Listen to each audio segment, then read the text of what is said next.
Petrol ഡീസലാണോ? അതോ പെട്രോളാ?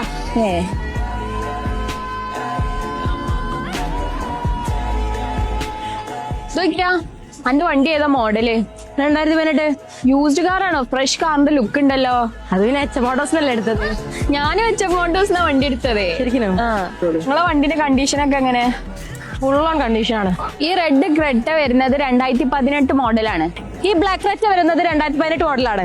1.4 litre diesel engine ആയതുകൊണ്ട് തന്നെ 20 കിലോമീറ്റർ വരെ മൈലേജ് നമുക്ക് ഈ വണ്ടിയിൽ പ്രതീക്ഷിക്കാം. പെട്രോൾ എഞ്ചിൻ ആയതുകൊണ്ട് തന്നെ മെയിന്റനൻസും സർവീസ് കോസ്റ്റും കുറവാണ്. ഈ വണ്ടി ഓടിയിട്ടുള്ളത് 1,50,000 കിലോമീറ്റർ ആണ്. സിംഗിൾ ഓണർഷിപ്പിലുള്ള ഈ വണ്ടി ഓടിയിട്ടുള്ളത് വെറും 81,000 കിലോമീറ്ററിലാണ്.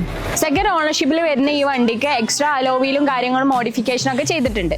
1.6 ലിറ്റർ എഞ്ചിൻ വരുന്ന ഈ വണ്ടി എക്സസ് ഓപ്ഷൻ ഉള്ളതാണ്. ക്രെറ്റയുടെ ഈ ഡീസൽ പെട്രോൾ വേരിയന്റിന് എച്ച് മോട്ടോഴ്സ് ചോദിക്കുന്നത് വെറും 8 lakhs ആണ്. അതും നെഗോഷ്യബിൾ ആണ്. കൂടാതെ തന്നെ ചെറിയ ഡൗൺ പേയ്മെന്റിൽ ലോണും അവൈലബിൾ ആണ്.